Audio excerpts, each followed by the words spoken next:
Leámoslo todos juntos, hermanos. Leámoslos todos juntos.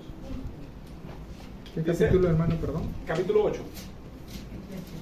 Eclesiastés.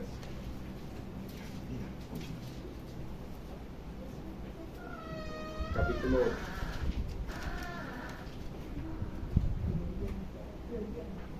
Eclesiastés 8.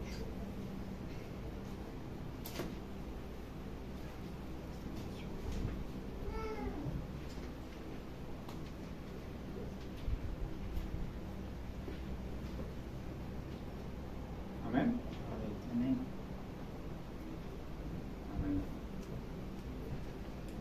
Vamos a leerlo entonces todos juntos. Dice así: ¿quién como el sabio? ¿Y quién como el que sabe la declaración de las cosas? La sabiduría del hombre ilumina su rostro, y la tosquedad de su semblante se mudará. Te aconsejo que guardes el mandamiento del rey y la palabra del juramento de Dios. No te apresures a irte de su presencia, ni en cosa mala persistas, porque él hará todo lo que quiere. Pues la palabra del rey es con potestad, ¿y quién le dirá qué haces? Él guarda el mandamiento, ¿y quién le dirá qué haces? El que guarda el mandamiento no experimentará mal. El corazón del sabio discierne el tiempo y el juicio. Porque para todo lo que quisieres hay tiempo y juicio, porque el mal del hombre es grande sobre él, pues no sabe lo que ha de hacer, y el cuándo haya de hacer, ¿quién se lo enseñará? No hay hombre que tenga potestad sobre el espíritu para retener el espíritu, ni potestad sobre el día de la muerte, y no valen armas en tal guerra, ni la impiedad lo librará al que la posee. Todo esto he visto, y he puesto mi corazón en todo lo que debajo del sol se hace. Hay tiempo en el que el hombre se enseñorea del hombre para mal suyo. Asimismo, he visto a los inicuos sepultados con honra, mas a los que frecuentaban el lugar santo fueron luego puestos en olvido en la ciudad donde habían actuado con rectitud. Esto también es vanidad, por cuanto no se ejecuta luego sentencia sobre la mala obra. El corazón de los hijos de los hombres está lleno y dispuesto para hacer el mal.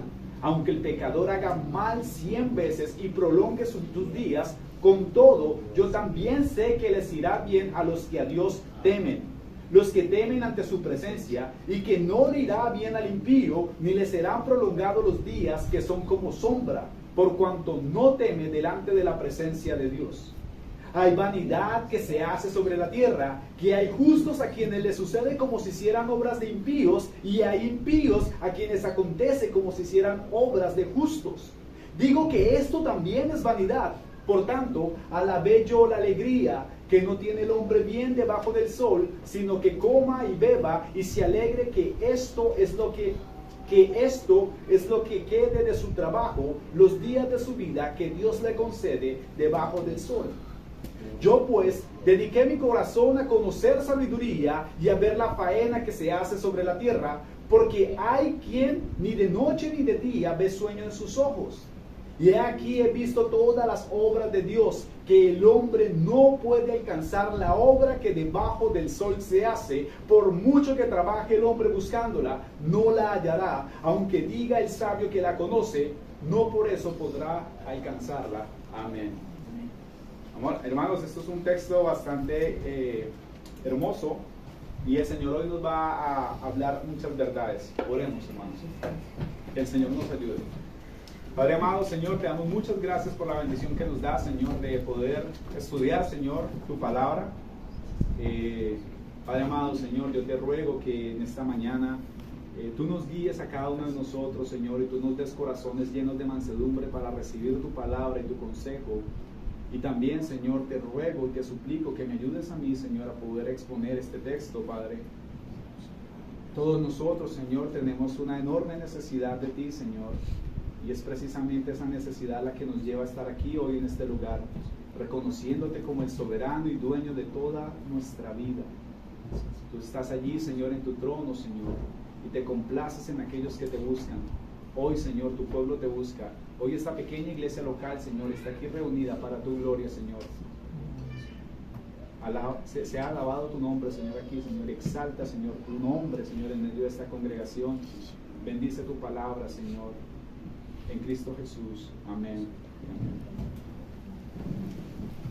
Hace 15 días ya, hermanos, hace 15 días que estuvimos viendo este texto, el capítulo 7, y algo bien interesante en la conclusión que da Salomón.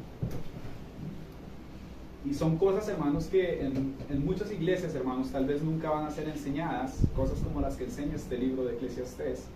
Pero me sorprendió mucho, hermanos, el hecho de que en el capítulo 7, Salomón diga: en el día del bien goza del bien, y en el día de la adversidad considera. Dios hizo tanto lo uno como lo otro, a fin de que el hombre nada halle después de él.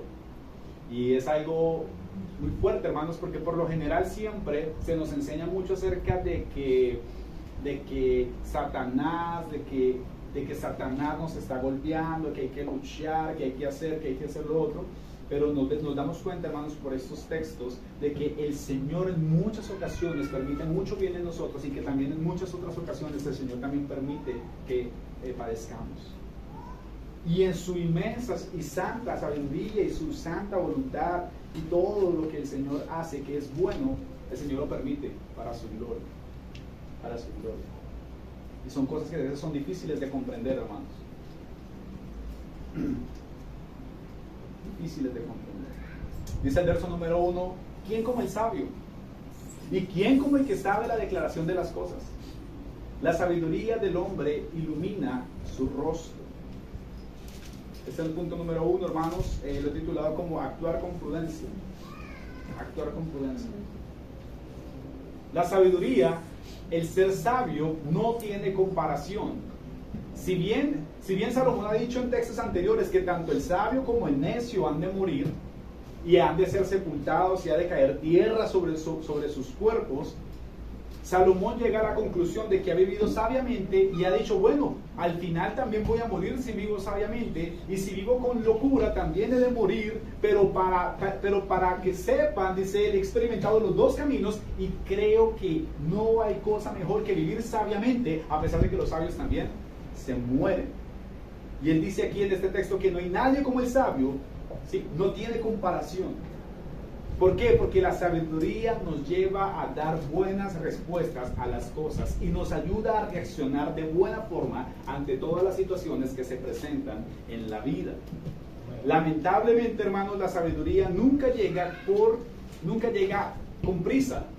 Y generalmente la sabiduría se empieza a adquirir a medida que las personas vamos viviendo. Las personas aprendemos a base de golpes, a base de caídas. La sabiduría que los hombres empiezan a tener es a base de cosas que experimentan. Esta sabiduría de la que nos habla aquí Salomón no es la sabiduría de Einstein, de el conocimiento de científicos, de conocimiento de una persona súper inteligente, sino más bien está relacionada con aquella sabiduría que proviene de Dios, de una persona que teme a Dios, que no hace cosas, no se desenfrena porque sabe que hay un Dios detrás y que hay un Dios que todo lo está viendo y que hay un Dios que puede reaccionar en contra de esto y que detesta este tipo de comportamientos. La sabiduría que se habla aquí no se trata de que usted se sabe todas las tablas de multiplicar y usted sabe hacer muchas cosas, sino que se trata más bien de ese temor que tiene un hombre al frente de Dios, de frente a Dios. Nosotros conocemos, hermanos, que las personas sabias, por lo general, evitan en su vida padecer muchas cosas. Una persona necia que vive desenfrenada, ¿qué pasa con una persona necia que vive en desenfreno? Generalmente le viven ocurriendo cosas malas conforme a cómo empieza a actuar, conforme a cómo empieza a sembrar, de esa misma forma empieza a cosechar. Hay mujeres, por ejemplo, en el mundo que viven sufriendo consecuencias duras que vienen provenientes de los hombres que consiguen. Lamentablemente los hombres que consiguen son hombres que definitivamente van a hacer que sufran en este mundo. Y esos son los tipos de hombres que eligen. Y así como toman esa decisión necia, pues así esa misma decisión necia empieza a traer consecuencias en sus vidas. ¿Sí? Los hombres que viven con desenfreno y que no tienen sabiduría, hermanos, no pueden vivir de una forma para la gloria de Dios, y por lo tanto el semblante de sus rostros es amargo. Algo bien común, como yo le decía, hermanos, cuando uno llega a la iglesia y uno encuentra que hay muchos hermanos que son alegres y que tienen un buen semblante. ¿Por qué? Porque tienen su esperanza puesta en Dios. Aunque también hay hermanos que son salvos, que son cristianos y tienen caras como si estuvieran cargando este edificio encima de sus espaldas. Cosa, hermanos, que no debería suceder en nosotros. Si algo la gente debe caracterizar a una persona creyente, debe de ser por su buen semblante, porque es una persona sabia que teme a Dios y que esa sabiduría que tiene Dios le permite disfrutar de muchas cosas y de moverse sabiamente en la vida cotidiana. Por eso Salomón aquí en el primer versículo dice: no hay comparación con la sabiduría. Ser sabio es mejor. ¿Y cuál sabiduría está hablando él? De la sabiduría que proviene de Dios. Hay un periodista, hermanos, un periodista africano, un periodista africano ateo. El hombre es ateo y este hombre, a pesar de ser ateo, el hombre escribe un texto, un artículo basado en el hecho de que África necesita a Dios. Él es africano, ¿sí? Y él escribe: África necesita a Dios a pesar de ser ateo. Y nos parece un poco raro que una persona atea esté escribiendo que África necesita a Dios, y resulta que este hombre dice que especialmente él encontraba que en aquellos lugares donde había llegado el cristianismo, que en aquellos lugares donde estaban trabajando misioneros, que en aquellos lugares donde la gente empezaba a orar, sencillamente los pueblos empezaban a transformar y el semblante de la gente empezaba a cambiar. Y la gente se empezaba a ver diferente, a diferencia de muchos otros lugares donde el cristianismo no llegaba. Habían muchas dificultades, mucha pobreza, mucha miseria, pero los lugares donde se predicaba a Cristo, la gente era diferente. Y este hombre ateo, que no cree en nada, dice: es mejor que África conozca a Dios. A pesar de que yo no conozco, a pesar de que yo no creo, dice el hombre. Y es increíble, hermanos. Si algo debe caracterizar a una persona, entonces es el semblante de su rostro. Esa alegría que debe tener, y esa alegría que debe tener por el conocimiento que ella tiene de Dios. Ese conocimiento salvífico, ese temor a Dios. Imagínense aquí todos nosotros aquí con caras largas y crujiendo los dientes con ganas de mordernos y mordernos unos a los otros aquí. Eso no sería de bendición para una persona que viniera por esa puerta y entrar aquí. De ninguna manera. Diría: bueno, pues estas personas están aquí mordiendo entre sí, es igual lo que sucede en la calle. Y muchos de nosotros, como lo dije en el principio de la enseñanza, nos hemos visto atraídos a los círculos eclesiales, es precisamente por eso, por el amor que encontramos en las iglesias, por esa armonía que encontramos en las iglesias, y por eso el apóstol Pablo ahí, por eso el autor de Hebreos ahí en el capítulo 13 dice: manténgase el amor fraternal. Eso es lo que debe caracterizar una iglesia. Hay hermanos que nosotros hemos visto aquí, hermanos que han sufrido pérdidas grandes. Sin embargo, la sabiduría que tienen y el temor que Dios que tienen no les permite estar con sus caras largas. Y por dentro están sufriendo, pero Dios pone la gracia para que puedan tener un buen semblante. Y hay gente que goza de salud, que goza de cosas en el mundo y nunca tienen un buen semblante, sino que están así, a base de pastillas y antidepresivos. Salomón lo que nos quiere enseñar el día de hoy, hermanos, respecto a la obediencia y respecto a la sabiduría, es de que cómo debemos nosotros conducirnos delante de las autoridades. Delante de las autoridades. Y en el versículo 2, hermanos, entramos a ver algo muy importante acerca de reyes. Te aconsejo que guardes, desde el verso 2, el mandamiento del rey y la palabra del juramento de Dios. Aquí tenemos un rey, el rey de Suecia, ¿no? Este rey aquí, digamos que no gobierna de una manera, es más bien algo simbólico que existe aquí todavía en Suecia, pero tenemos un rey, ¿sí? Que aunque ya no está gobernando de la misma manera que lo hacían en la antigüedad, está ahí. Ahora, ¿quién gobierna Suecia, por ejemplo? Aquel grupo político que han elegido los votantes hace 4 años, ¿no? En este caso son los socialdemócratas. ¿Ellos qué hacen? Ellos crean leyes y ellos están allí para dirigir este país, para tomar decisiones. ¿Sabe qué dice Salomón respecto a esto? Que aunque bien en el tiempo de Salomón existían reyes, y Salomón mismo era un rey, él aquí lo que está diciendo es: sométanse a las autoridades. La primera razón por la que uno debe respetar las autoridades es porque Dios define que esas autoridades son puestas por Él. Son puestas por Él. El verso número 3 dice: no te apresures a irte de su presencia, ni en cosa mala persistas, porque Él hará todo lo que quiere. En los tiempos de Salomón, hermanos, un rey tenía la posibilidad de hacer así y quitarle la vida a 10, 15, 20, 30, 40, 50 mil personas. Acabar con todo si quería. Dice: es mejor que seas sabio y que seas prudente, no te apresures a irte de la presencia del rey, y en cosas malas no persistas, porque Él hará todo lo que quiere. Un rey puede hacer todo lo que le plazca, y nadie podía hacer nada en aquel entonces. Muchos de ustedes que son un poco rebeldes en aquel entonces, probablemente el rey los hubiera colgado de un cordón a las afueras del castillo. Pero gracias al Señor vivimos en Suecia, una democracia, ¿no? Pero hermanos, es así. En aquel tiempo, hermanos, una mala obra, un mal comportamiento, una palabra mal dicha le podía costar la vida a las personas. No yéndonos muy lejos, aquí en los países islámicos, en los países musulmanes, por ejemplo en Irán, ustedes hablan con un iraní, ¿usted puede hablar de su gobierno allá en su país? Inmediatamente le dice que no. ¿Por qué? Porque hay miles y millones de personas en las calles que son informantes. Si usted dice algo contra los molás, ¿cómo se llaman los gobernantes allá? Los los ayatones, ellos pues saben que eso vino una revolución islámica, ahorita el gobierno ya es islámico, las mujeres están llenas de restricciones, todos los hombres también, todo el mundo, y cualquiera que se exprese de una mala manera hacia estos hombres, inmediatamente su vida se acabó. Si hay una persona que escuchó que usted dijo, esa persona va, lo lleva y lo entrega, y usted se terminó su vida en este mundo. Así, de esa manera, hermano.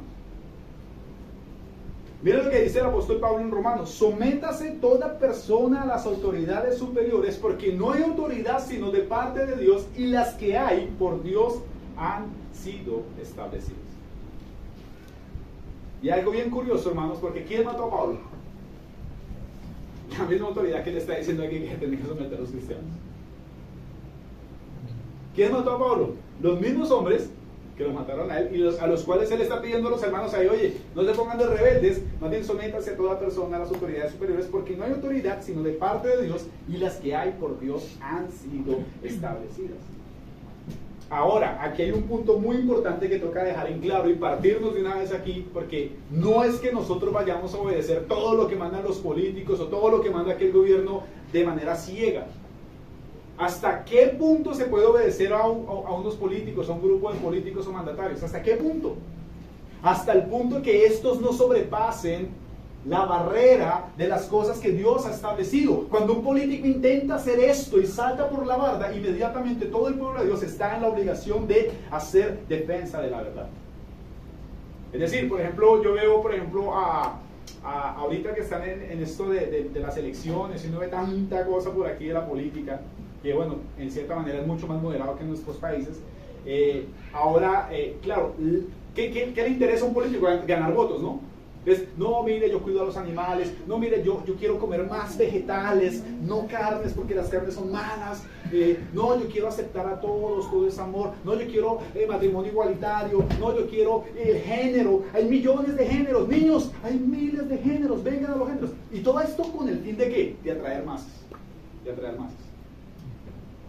¿Estamos en la obligación de seguir a políticos así? ¿Estamos en la obligación de defender a gente como esa? Tenemos que pararnos firmes en las verdades del Evangelio y una y otra vez arremeter contra esas personas con la verdad. Hoy, por ejemplo, aquí es libre decir y hablar acerca de que el homosexualismo es un pecado.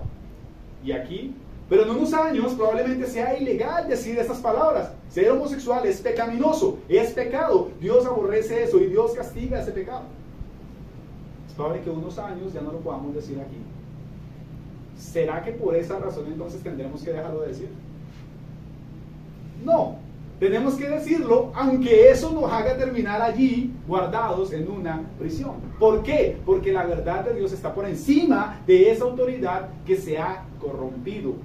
Si bien la autoridad que Dios ha puesto está sujeta a Dios, dice que Dios pone las autoridades ahí, esas autoridades están sujetas a Dios. En cuanto esas autoridades empiezan a desenfrenarse, ¿qué tiene que hacer el pueblo? Ir a las verdades de Dios. ¿Qué dijo Pedro? Es menester, ¿qué? Obedecer a Dios antes que es menester. Cuando le decían, no prediquen más en ese nombre. La iglesia estaban haciendo, ellos estaban haciendo milagros, la gente estaba viniendo, los capturaban, no prediquen más en ese nombre. ¿Qué dijo Pedro? Es una autoridad la que está diciendo eso, le estaba diciendo que no predicara más. ¿Qué dijo Pedro? No, es menester, ¿qué? Predicar, obedecer a Cristo antes que a los hombres. Y es en esa área, hasta ahí debemos llegar. ¿Por qué? Porque sencillamente, hermanos, muchos de los gobiernos del mundo, y eso quedó demostrado, por ejemplo, hermanos, ahora con el coronavirus, muchos de los gobiernos, muchas de las cosas que hicieron, colocaron su mano dura y apretaron a todo el mundo como una propia tiranía. Y el pánico que sembraron, hermanos, fue tanto que muchísima gente murió por desatención. Hubieron hogares en Canadá, por ejemplo, de ancianos, donde todo el personal renunció y los ancianos murieron todos allí encerrados sin ningún tipo de atención, por el pánico que sembraron los mismos políticos. Cuando regresaron a las semanas, muchos de los ancianos habían fallecido. ¿Por qué? Por pánico. Entonces, ¿hasta dónde llegamos? Sí, hay obediencia y sabiduría. Bueno, hay que tener sabiduría para poder obedecer de una buena forma y sobre todo obedecer al rey que pone los reyes. Hay un rey que pone los reyes. Y a ese rey primero, si este rey que está aquí abajo en la tierra, reinando, reina conforme también este rey, de esa misma forma entonces debemos someter. Hasta ese problema, hasta ese punto podemos llegar. Digamos que mañana Suecia, prohibido predicar el evangelio, prohibido, que la gente que se reúna lo vamos a encerrar. ¿Debemos hacerlo? Mira, hermano, que en China los comunistas están supremamente asustados, porque la iglesia subterránea, la iglesia que se reúne así escondidas, está creciendo mucho. La expansión del reino de Dios donde se está viendo ahora realmente es en China y en Irán, esos países donde más está prohibido. Por alguna razón, entre más prohibiciones la gente más empieza a creer. Y la gente se reúne escondida. La gente no lo puede hacer así abiertamente, con ventanas abiertas y que escuchen aquí, escondidos. Pero la iglesia está creciendo. Y eso se está convirtiendo en un problema. En un país donde se prohíbe, por ejemplo, tener Biblia. Se está convirtiendo en un problema por ello. ¿Por qué tanto miedo? ¿Por qué tanto miedo? ¿Por qué tanto miedo a la verdad de Dios? Debe estar la autoridad del Partido Comunista Chino. ¿Deben los cristianos chinos obedecer entonces lo que el partido le está diciendo, que aborrezcan las escrituras y que las guarden y que esos son cuentos y fábulas? ¿No? Esa gente se está parando con valentía allí, hermanos, y lo están haciendo. Lo están haciendo.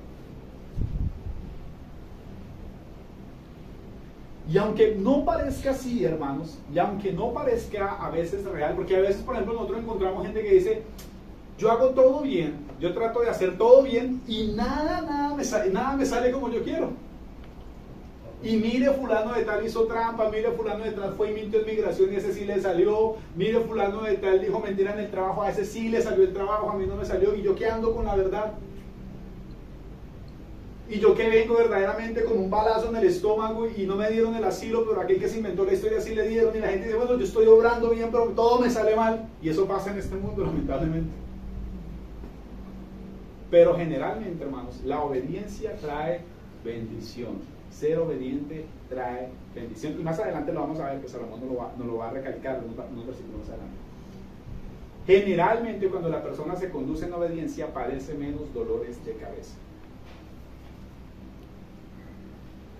Y cuando nosotros vemos, por ejemplo, mandatarios que son justos, mandatarios que sí siguen lo que Dios sigue, para el pueblo de Dios, hermanos, es un gusto poderse ceñir y poder servir y poder obedecer a mandatos de esa manera.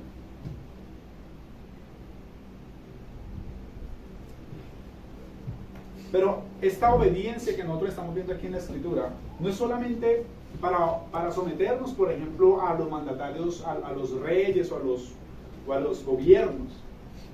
Aquí fácilmente, hermanos, una persona puede pedir sabiduría para tratar con su jefe que es inconverso, por ejemplo. Un jefe que es inconverso, un jefe que es un hombre impío. Bueno, la sabiduría de Dios le puede permitir obedecer a ese jefe al punto de que no falte a Dios y al punto incluso de interceder también por ese jefe. A una mujer, por ejemplo, que tiene su esposo, que su esposo le quiere prohibir todo, que le quiere prohibir su fe, por ejemplo.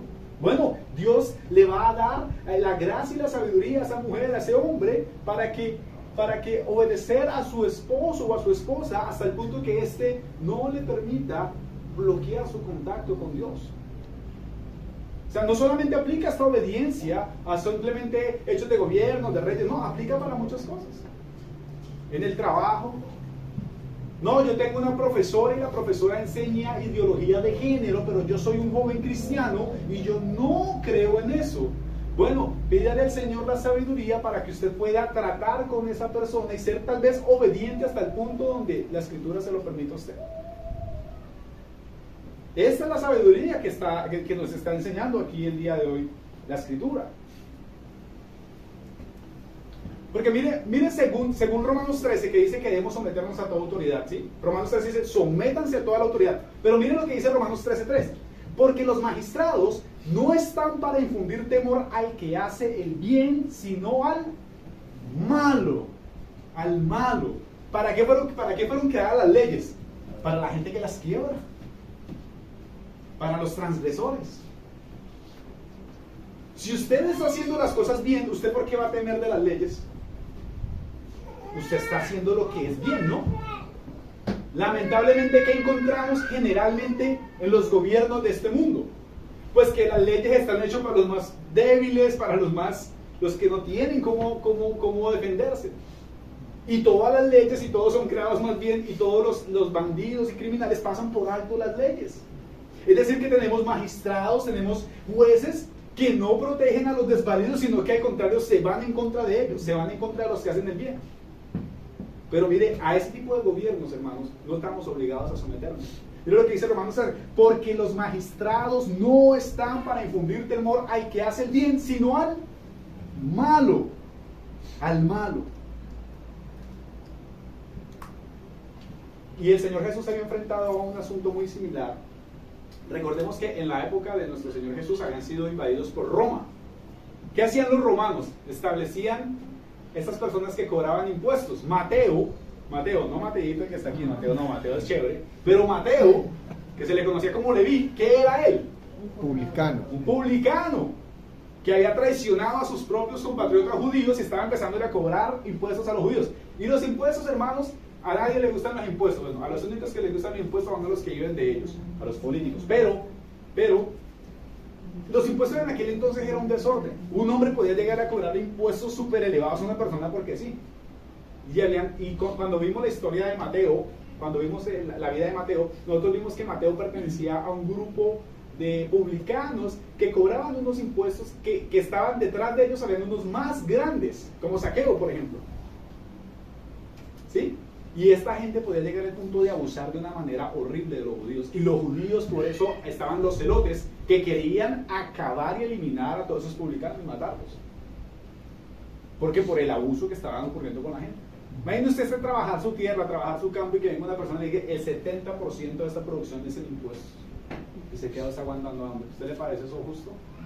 Bueno, son injusticias que ocurren bajo el sol, aquí o ahorita. Y que usted no, por más que usted quiera hacerlo, no lo puede arreglar. Usted no lo puede arreglar. Y esta gente, por buscarle la caída a nuestro Señor Jesús, le dice, bueno, maestro, dinos una cosa, ¿se debe pagar impuestos al César? Que es el opresor, que es la gente que nos ha invadido. O sea, aquí se la pusieron dificilísimo. Porque si decía, sí, hay que pagar el impuesto, decía, él es un traidor. Y si decía, no hay que pagar impuestos, entonces venían ellos por él. Y dice, Señor, muéstreme en el denario, muéstreme en la moneda. ¿Qué cara está en esta moneda? No, la cara del César. Bueno, denle al César lo del César y denle a Dios lo de Dios. De esa manera el Señor. Y se paró en esta. Aunque el Señor reprochó el hecho de que cobraran impuestos. Lo reprochó, no le agradó. ¿Qué pasó cuando él llegó con Pedro y esa gente le dice, oye, ¿y tu maestro? Dice, ¿cómo la ve esta gente? Cobrándole impuestos al dueño de todas las cosas. Pero ¿sabes qué, Pedro? No le vamos a hacer gravosos. Ves, tira el anzuelo y saca el pez y ábrelo. Ahí hay 2 monedas, paga los tuyos y los míos. poder del Señor. El Señor no se agradó. ¡Ay, qué maravilla! Lo voy a... No. El Señor dijo, ¿qué tal esta gente? Ellos deberían de estarme pagando a mí.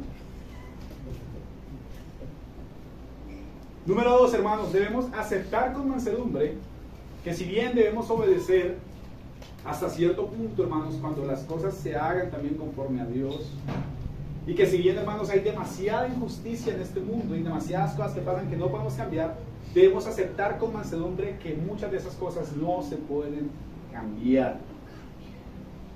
Versos 7 al 9 dice: porque para todo lo que quisieres hay tiempo y juicio, porque el mal del hombre es grande sobre él, pues no sabe lo que ha de ser, y él cuando haya de ser, ¿quién se lo enseñará? No hay hombre que tenga potestad sobre el espíritu para retener el espíritu, ni potestad sobre el día de la muerte. No valen armas en tal guerra, ni la impiedad librará el que la posee. Todo esto he visto y he puesto en mi corazón todo lo que debajo del sol se hace. Hay tiempo en que el hombre se enseñorea del hombre para mal suyo. ¿Quién de ustedes puede saber qué va a suceder mañana? Ninguno. Nadie sabe. Mañana puede ser el último día de la vida de nosotros. Así es. Mañana cualquiera de los que está aquí, esta misma noche, cualquiera de los que está aquí puede faltar. La vida de las personas cambia en un pestañeo, una dormida, un pestañeo conduciendo, una resbalada, cualquier cosa puede hacer que nuestras vidas cambien por completo. Todos queremos tener el control, pero nadie puede tenerlo. Todo el mundo quiere controlar todas las cosas, pero nadie lo puede hacer. Usted quiere tener el control acerca de mañana de entrar a las 7 de la mañana a trabajar, pero usted no sabe si en medio de antes de las 7 de la mañana se choque un bus, bloquee las calles y usted no pueda ir a trabajar mañana. Usted no sabe. Y nosotros nunca podemos tener el control. Y eso es algo con lo que luchan los hombres constantemente. El deseo de tener el control, pero solamente hay uno que tiene el control sobre todo, que es Dios. Dios. Mucha gente quisiera, por ejemplo, tener el control acerca de su vida, desde el futuro, ¿sí? De cuándo será su muerte. Y hay gente que legítimamente, por ejemplo, se cuida para poder durar muchos años, ¿no? Hay gente que lo hace. No tanto yo, hermanos, porque estoy un poco gordo, pero hay gente que come cosas ecológicas, que invierten gran cantidad de dinero, porque dicen, esto es una inversión que estoy haciendo para vivir 90 años, 100 años. Pero ¿quién puede tener potestad sobre eso? ¿Quién puede decir y pararse y decir, yo voy a durar 85 años, 90 años? Nadie. Nadie lo puede hacer. Y hay gente que ha llegado a esa edad y dice, bueno, por misericordia de esto aquí, todo lo que me pasó, todas las enfermedades que he tenido, pero estoy aquí vivo.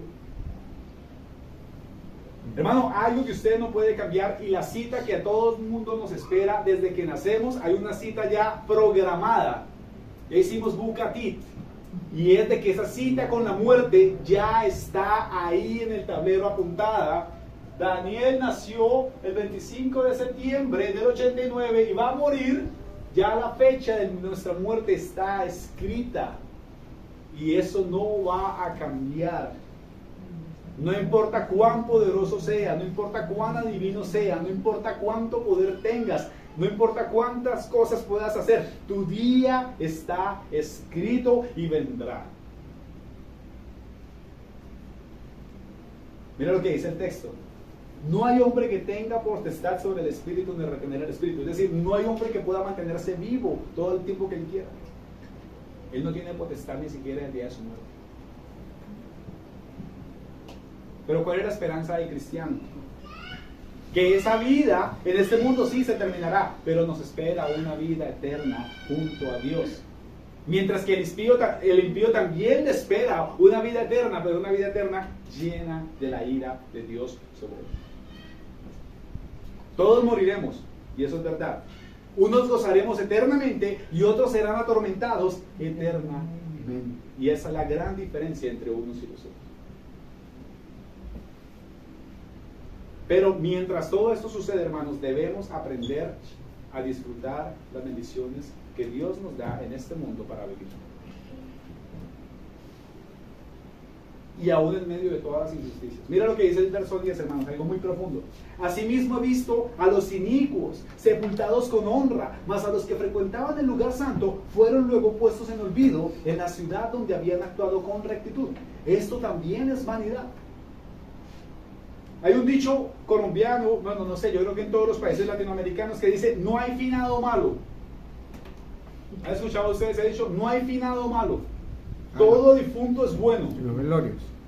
Todo difunto es bueno. Hay una persona que puede haber sido terrible, abandonado a sus hijos, golpeado a su esposa, ser un borracho. El día que se murió esa persona cambió todo. Y es que era bueno, y es que hacía esto, y es que hacía lo otro. ¿Por qué? Porque ese afán de la gente de querer arreglar la imagen de un muerto. Para que haya gracia. La gente quiere de alguna manera que haya gracia de arreglar las cosas, ¿no? Arreglar las cosas. Hermanos, y vemos por otro lado gente que ha sido piadosa y gente que ha vivido vidas piadosas. Hermanos, sus huesos están por ahí en la calle expuestos, ni siquiera tuvieron una sepultura digna. Y cuando leía esto, hermano, me recordaba mucho de los primeros cristianos que padecieron la persecución. Dice que esta gente, dice que hay gente que incluso frecuentaba el lugar santo, eran creyentes, estaban allí delante de Dios, y que incluso estos fueron desechados y fueron tirados al olvido. Pero que incluso impíos, gente mala, malvada, estuvo ahí llena de flores y de galardones el día de su muerte. Salomón dice: encuentro que esto es horrible, encuentro que esto es vanidad. Ahora, como hablábamos, nosotros debemos obedecer con sabiduría a los mandatos. ¿Por qué? Porque según eso, según Romanos 13, los mandatarios están para hacer justicia, para que las cosas se cumplan como se deberían de cumplir, ¿no? Mira el verso 11.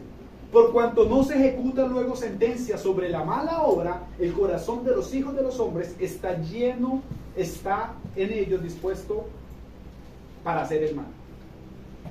Por cuanto los criminales y la gente que hace lo malo no recibe un castigo, la gente se desenfrena a seguir actuando de mala manera. Mis hermanos, cuando la justicia es ciega y coja, cuando los malhechores no reciben el castigo que deben recibir, hermanos, el mundo se corrompe y sufre. Y yo soy creyente, hermanos, pero yo estoy de acuerdo en que hay gente que no debería de existir más. Y esto lo puedo comprobar con las Escrituras. Las Escrituras aprueban el hecho de que mucha gente que hace cosas graves debería de dejar de existir. La Escritura, en muchas ocasiones, hermanos, Dios mandó a su pueblo a que eliminara a mucha gente. ¿Por qué? Porque hay gente que causa muchísimo daño. Cuando usted se pone en el lugar de los criminales, usted se está poniendo en contra de la gente inocente que esos criminales están matando. Así de sencillo.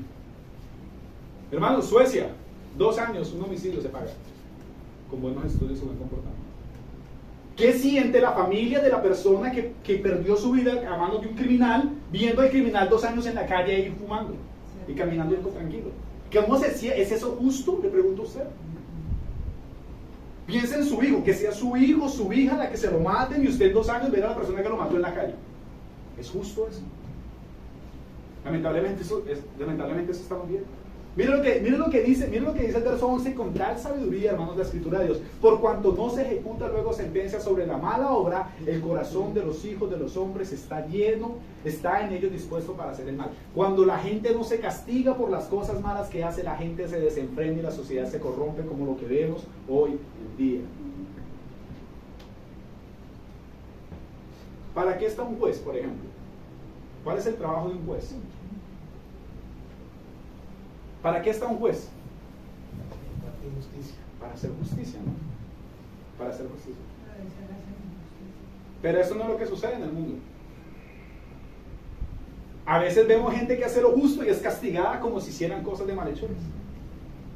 Y por lo general vemos malhechores que se salen con la suya. ¿Cuánta gente, por ejemplo, lo hemos visto en atracos, en intentos que se cargan la vida de personas inocentes? ¿Es justo eso? ¿Es justo eso, hermanos? Hoy el mundo está así. Hoy el mundo está así. Hay gente que dice, por ejemplo, bueno, ¿por qué si entonces el mal está de esta manera, por qué Dios no manda fuego ya y acaba con los malos? ¿Usted se ha puesto a pensar en eso? ¿Y usted ha puesto a pensar en lo que usted está diciendo? ¿Por qué si el mundo está como está, por qué Dios no manda fuego para eliminar a toda la gente mala? ¿Cuán buen parado saldría usted después de eso? Después de que Dios venga y mande fuego. ¿Cuántos de aquí estaríamos aquí de pie? Todos muertos. Si Dios hace justicia hoy, ¿cuántos de ustedes, cuántos de los que estamos aquí podríamos venir el próximo domingo? Solo Dios sabe eso. Mira, hermanos, el Señor no hace esto. El Señor no trae su juicio de una vez ya, hermanos, porque el Señor tiene paciencia y misericordia de sus elegidos. El Señor está recogiendo a su iglesia, no queriendo, como dice la Escritura, que ninguno de sus elegidos se pierda. Y por esa razón el Señor no lo hace. Aunque algún día esa paciencia de Dios ha de terminar. Y también, hermanos, para muchas personas la paciencia de Dios ha llegado a un límite. Hay gente que el Señor los deja que se desenfrenen, hasta que el punto que el Señor tiene un límite y pone un stop. Pues está en Romanos, ¿no? Que dice, ¿no? Que los entregó a sus propias concupiscencias. Concupiscencias, ¿no? Ha cegado su entendimiento y su mente, ¿no?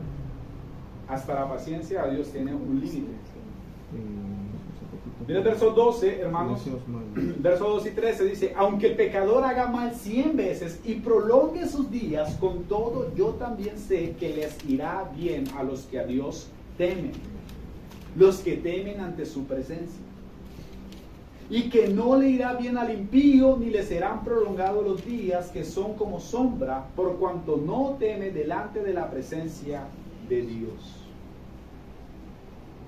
Si bien hay malos que viven mucho y que tienen mucho y que disfrutan en este mundo, Salomón lo que está diciendo es que aún yo sé, dice Salomón, que a los hijos de Dios les va a ir bien, aún en medio de este mundo como está.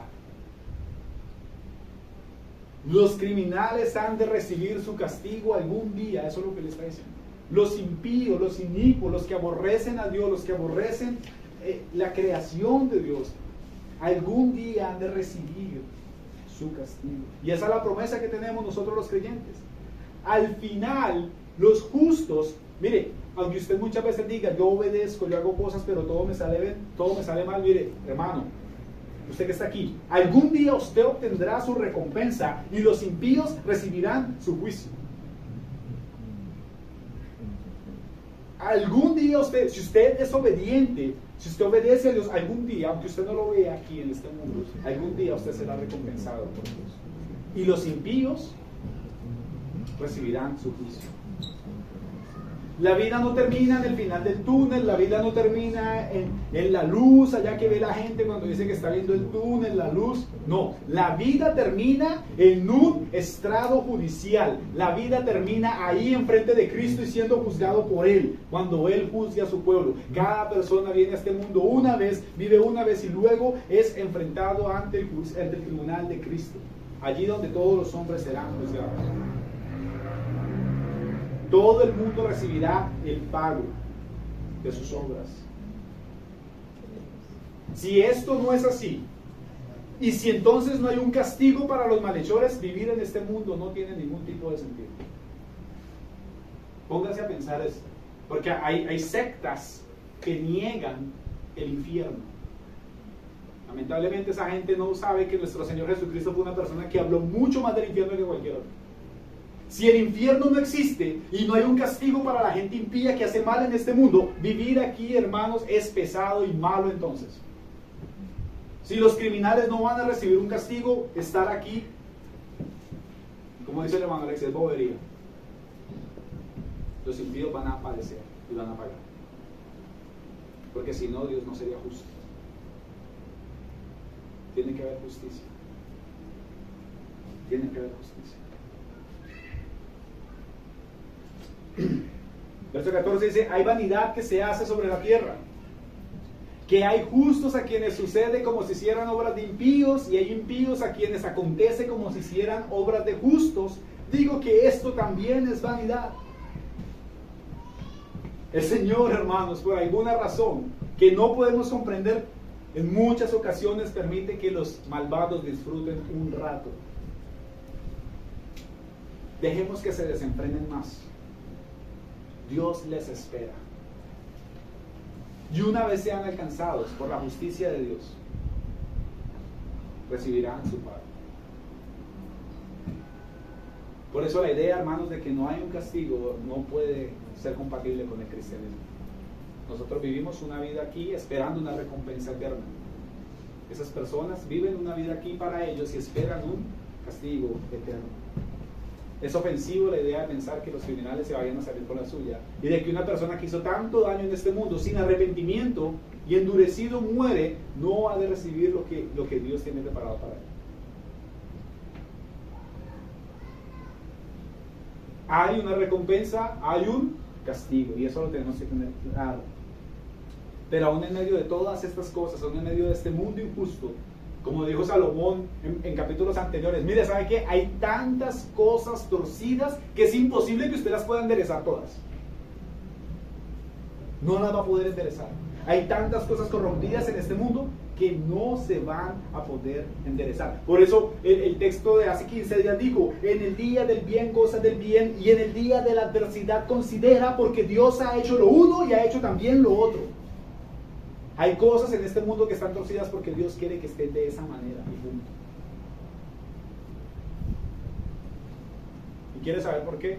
Yo tampoco sé por qué, y tampoco le puedo dar la respuesta. Pero Dios en su sabiduría lo hizo así, de esa manera. Lo hizo así, de esa manera. Salomón aquí nos está invitando, en el verso 15, léanlo. Por tanto, dice, una vez más, hermanos, mira lo que dice, mira la sabiduría de Salomón, lo que encuentra al final, en conclusión, dice, por tanto, alabé yo la alegría, que no tiene el hombre bien debajo del sol, sino que coma y beba y se alegre, y que esto le quede de su trabajo los días de su vida, que Dios le concede debajo del sol. Al final de todo, que este mundo es injusto, que este mundo pasan tantas cosas, Salomón dice, lo último que le queda a los hombres es que disfruten del fruto de su trabajo. Esto es lo mismo que hemos visto en muchísimas ocasiones en este mismo libro.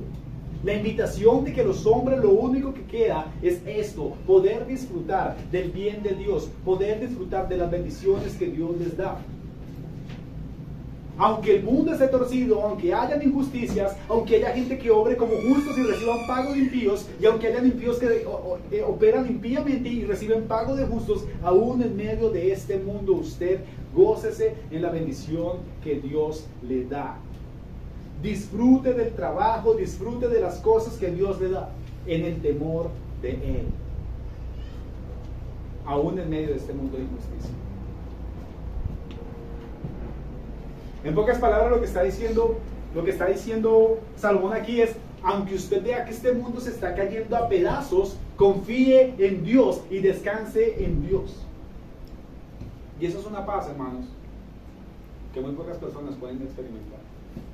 Y es la misma sabiduría, como veíamos en el primer verso, el verso número 1 ahí, que dice que la sabiduría hermosea el rostro. El temor de Jehová, esa confianza en Dios, es lo que nos hace vivir bien y tranquilos en medio de un mundo que está en caos. El saber que Dios, aunque el mundo está revolcado, hay un Dios que está sentado allí, ministrándolo todo, moviéndolo todo, para llevar a cabo su decreto eterno. Hay gente que ve una noticia y pánico inmediatamente. Esto quedará escrito, hermanos. Mucha gente,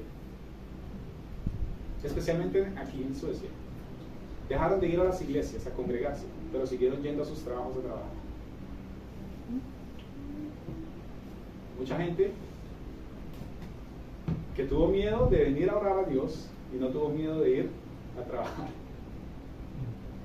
Los mismos medios que utilizaba para irse a transportar a su trabajo, los podía utilizar para venir a la iglesia. ¿Por qué? Pánico, el miedo, el no descansar en Dios. El no descansar en Dios, hermanos. Hay gente que no puede ver una noticia porque el hongo negro, ahorita hay un nuevo virus que se llama el mono. Viruela del mono. Viruela del mono. Yo no veo ni noticias, hermanos, pero no me gusta ni ver noticias, hermanos, pero estoy un poco enterado por el pánico de la gente, el pánico de las personas. Y normalmente, hermano, la gente que tiene este pánico es gente que no teme a Dios. Una característica de una persona miedosa a toda hora es gente que no conoce a Dios. ¿Ya escuchó, Daniel, lo de la viruela del mono? ¿No? Pero he leído que especialmente le da a personas homosexuales. Son las que más padecen esa enfermedad. Mire, verso 16, hermanos. La conclusión. Tanto me dediqué a... Esta la tomé, hermanos, en una versión mucho más actual. Pero mire lo que dice Salomón después de todo esto en conclusión. Tanto me dediqué a observar todo lo que se hace en este mundo y a tratar de entender lo que es la sabiduría, que ni de noche ni de día podía dormir. Fue así como vi todo lo que Dios ha hecho en este mundo y que es algo que jamás podremos comprender. Aunque tratemos de hallarle algún sentido, no se lo encontraremos. Y aunque haya algún sabio que crea entenderlo, en realidad no podrá comprender. Hay cosas, hermanos, que son misterios y que no vamos a poder comprender el orden de las cosas. Y que no vamos a poder comprender en muchas ocasiones, hermanos, lo que pasa en este mundo. Como tampoco podemos entender ese misterio tan grande de que el Señor nos haya permitido conocer a su Hijo. Y de que el Señor de alguna manera le haya traído usted aquí. Y le haya traído a su reino. Y de que de alguna manera usted haya nacido tal vez en una familia que haya tenido raíces cristianas. O que de alguna manera usted haya nacido en una familia supremamente impía, pero el Señor hoy está permitiendo que usted escuche esto. No hay casualidades. Y es un misterio completamente. Es un misterio, por ejemplo, conocer el hecho de por qué Dios mismo puso a su mismo Hijo como sacrificio por los pecados de personas que amó antes de la fundación del mundo, que amó antes de que vinieran aquí. Es un misterio que nunca vamos a poder conocer. Pero la Escritura nos dice que Dios nos ha amado. Y si usted está conociendo a Cristo, es porque Dios le ha amado. Nadie que no conoce a Cristo podrá tener vida eterna, hermanos. Y aunque esto puede ser duro porque hay mucha gente que se rehúsa en nuestras familias a creer en Cristo, lo cierto es que Dios nos ha amado y usted no es mejor que ellos, sino más bien Dios le amó a usted. Hoy usted, el Señor está aquí. Hoy el Señor, si usted no tiene a Cristo, le está dando esta invitación de que usted pueda venir aquí, de que usted pueda creer en Él. Hoy le está brindando la oportunidad de que usted pueda venir y creer en Él, en ese sacrificio perfecto que Él hizo. Y si usted ya es un creyente, hermanos, no se preocupe entonces de tantos misterios y de tantas cosas que pasan en este mundo. Descanse en el Señor. Viva en obediencia conforme a la Escritura se lo enseña. Obedezca a sus superiores, obedezca a los gobiernos, obedezca a su jefe, obedezca a su esposo, aunque éste tal vez no sea incrédulo, obedezca a su esposa, aunque éste tal vez sea un incrédulo. Sepa tener relaciones con personas que tal vez no creen en el Señor. Sepa obedecer a Dios y a manejar esos asuntos con sabiduría, obediencia y sabiduría. Y descanse en Dios y deje los misterios a Dios. Dele gracias a Dios que misteriosamente le amó y que hoy le está permitiendo vivir como hijo de Dios y no como las bestias. Hay gente que vive como las bestias, no por su comportamiento tal vez bestial, sino porque están viniendo, comiendo, durmiendo y seguirán sin pena ni gloria y pasarán de este mundo sin nada. Hoy estamos viviendo, hermanos, en esto, y el propósito tan hermoso que Dios tiene con su iglesia. Usted puede vernos aquí tal vez. Cristo está en medio de esto. El Señor bendiga su palabra, hermanos. Oremos.